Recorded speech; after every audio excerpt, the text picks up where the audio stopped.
ಯಾಕೆ ಅಂತ ಹೇಳಿದ್ರೆ ಬಹುಭಾಷಿಕ ನಾಡುಗಳಲ್ಲಿ ಅಂದರೆ ಭಾರತದಂಥ ಬೇರೆ ಬೇರೆ ಭಾಷೆ ಇರೋ ನಾಡಲ್ಲಿ ಇಲ್ಲಿ ಒಂದು ಭಾಷೆಯನ್ನು ನೀವು ಅದಕ್ಕೆ ಆಡಳಿತ ಸ್ಥಾನವನ್ನು ಕೊಟ್ಟು ಉಳಿದ ಭಾಷೆಗಳಿಗೆ ಕೊಡದೆ ಹೋದರೆ ಆ ಉಳಿದ ಭಾಷೆಗಳಿಗೆ ಅವುಗಳ ಒಂದು ಮರಣ ಶಾಸನ ಬರೆದಂಥ ಪರಿಸ್ಥಿತಿ ಉಂಟಾಗುತ್ತೆ.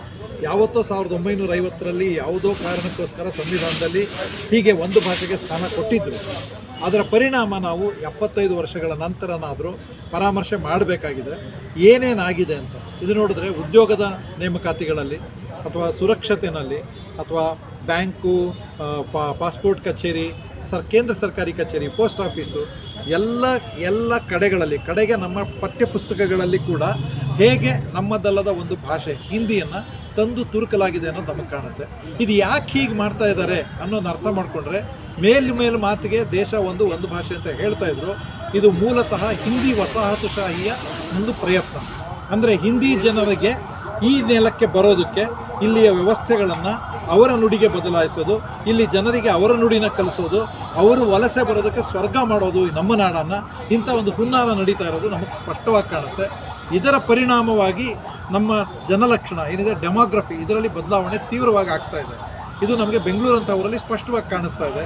ನೀವು ಯಾವುದೇ ಹಳ್ಳಿಗಾಡಿನ ಬ್ಯಾಂಕ್ಗಳಿಗೆ ಹೋದಾಗ ಹಿಂದಿನಲ್ಲಿ ಮಾತಾಡಲಿಲ್ಲ ಅಂತ ಗ್ರಾಹಕರನ್ನ ಶೀತು ಅಂತ ಹೋಗೋದು ಹೊರಗೆ ಕಳಿಸ್ತಾ ಇರುತ್ತಾ ದಿನಚರಿಗಳು ನಡೀತಾ ಇರೋದಲ್ಲ ಇಂಥದ್ದೇ ಒಂದು ಕಾರಣಕ್ಕೆ.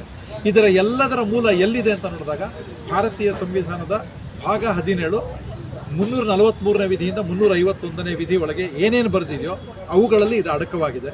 ಇದು ಬದಲಾಗಬೇಕು. ಭಾರತಕ್ಕೆ ನಮ್ಮ ಪ್ರಿಯಾಂಬಲಲ್ಲಾಗಲಿ ಅಥವಾ ಉಳಿದ ಪರಿಚ್ಛೇದಗಳಾದ 15, 16 ಇವುಗಳಲ್ಲಾಗಲಿ ಸಮಾನತೆಯನ್ನು ಹೇಳ್ತಾ ಇದ್ದಾಗ ಈ ಸಮಾನತೆ ಅಂದರೆ ಏನು? ಸಮಾನ ಸ್ಥಾನಮಾನ ಮತ್ತು ಸಮಾನ ಅವಕಾಶ. ಇದು ಹಿಂದಿಯೇತರ ನಾಡುಗಳಿಗೂ ಹಿಂದಿ ನಾಡುಗಳಿಗೂ ಇದನ್ನು ತರೋದು ಹೇಗೆ ಅಂದರೆ ಎಲ್ಲ ಭಾಷೆಗಳಿಗೂ ಸಮಾನ ಸ್ಥಾನಮಾನ ಕೊಡೋ ಅಂಥ ಒಂದು ಭಾಷಾ ನೀತಿ ನಮ್ಮದಾಗಬೇಕು, ಭಾರತದ್ದಾಗಬೇಕು. ಇದು ಭಾರತದ ಒಗ್ಗಟ್ಟಿಗೆ ಸಾಧನ ಆಗುತ್ತೆ. ಹಿಂದಿ ಡೇ ಅನ್ನೋ ಸೆಲೆಬ್ರೇಷನ್ನು ಇಡೀ ಭಾರತದ ಪ್ರಜಾಪ್ರಭುತ್ವಕ್ಕೆ ಬೆಳೆಯುವಂಥ ಕಪ್ಪು ಮಸಿ. ಇದು ನಮ್ಮ ಸ್ಪಷ್ಟವಾದ ನಿಲುವು.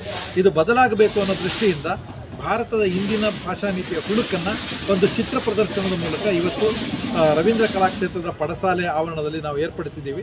ಇದರಲ್ಲಿ ಆ ಭಾಷಾ ನೀತಿ ಏನು, ಅದರ ದುಷ್ಪರಿಣಾಮಗಳು ನಮ್ಮ ಮೇಲೆ ಏನಾಗ್ತಾ ಇದೆ, ಬ್ಯಾಂಕಿಂಗ್ ನೇಮಕಾತಿ ಇರ್ಬೋದು, ನಮ್ಮೂರಿಗೆ ಬಂದಿರೋ ವಲಸೆಗಳಿರ್ಬೋದು, ಎಲ್ಲದರಲ್ಲಿ ಏನು ರೀತಿ ಪರಿಣಾಮ ಆಗ್ತಿದೆ ನಮ್ಮ ಮೇಲೆ ಅಂತ. ಅದೇ ರೀತಿಯಲ್ಲಿ ವಿಶ್ವಸಂಸ್ಥೆ ಈ ರೀತಿ ಭಾಷೆಗಳ ಬಗ್ಗೆ ಏನು ಹೇಳುತ್ತೆ, ಭಾಷಾ ಹಕ್ಕುಗಳ ಬಗ್ಗೆ ಏನು ಹೇಳುತ್ತೆ, ಮತ್ತು ಬೇರೆ ಬೇರೆ ದೇಶಗಳಲ್ಲಿ ಒಂದಕ್ಕಿಂತ ಹೆಚ್ಚು ಭಾಷೆಗಳು ಇರೋ ದೇಶಗಳಲ್ಲಿ ಎಂಥ ಭಾಷಾ ನೀತಿ ಅಳವಡಿಸ್ಕೊಂಡಿದ್ದಾರೆ, ಇವುಗಳಿಂದ ನಾವೆಲ್ಲ ಏನು ತಗೋಬಹುದು, ಹೇಗೆ ಭಾರತದ ನೀತಿಯನ್ನು, ಭಾಷಾ ನೀತಿಯನ್ನು 343ರಿಂದ 351ನೇ ವಿಧಿನ ಹೇಗೆ ಬದಲಾಯಿಸ್ಕೊಂಡ್ರೆ ಈ ದೇಶಕ್ಕೆ ಒಳ್ಳೆಯದು ಅನ್ನೋದನ್ನು ಒಂದು ತೋರಿಸೋ ಪ್ರಯತ್ನನ ಈ ಒಂದು ಪ್ರದರ್ಶನದಲ್ಲಿ ಮಾಡಿದ್ದೀವಿ. ಇವತ್ತು ಸಂಜೆ 4:15 ತನಕ ಇರುತ್ತೆ. ದಯಮಾಡಿ ಬನ್ನಿ, ನೋಡಿ. ಅದ್ರ ಜೊತೆಗೆ ಇದಕ್ಕೆ ಸಂಬಂಧಪಟ್ಟಂಥ ಕೆಲವು ಪುಸ್ತಕಗಳನ್ನ ನಾವು ಉಚಿತವಾಗಿ ಕೊಡ್ತಾ ಇದ್ದೀವಿ. ಅವುಗಳನ್ನು ತೊಗೊಂಡು ನೀವು ಹೋಗ್ಬೋದು. ನಮಸ್ಕಾರ. ತಮ್ಮ ಹೆಸರು ಸರ್? ನನ್ನ ಹೆಸರು ಆನಂದ್ ಅಂತ ಹೇಳಿ. ಈ ಕಾರ್ಯಕ್ರಮದ, ಈ ಪ್ರದರ್ಶನದ ಆಯೋಜಕ ನಾನು. ಅಂದರೆ ನಾವು ಬನವಾಸಿ ಬಳಗದ ವತಿಯಿಂದ ಇದನ್ನು ಮಾಡಿದ್ದೀವಿ. ಬನವಾಸಿ ಬಳಗದ ಅಧ್ಯಕ್ಷ ನಾನು. ನಮಸ್ಕಾರ.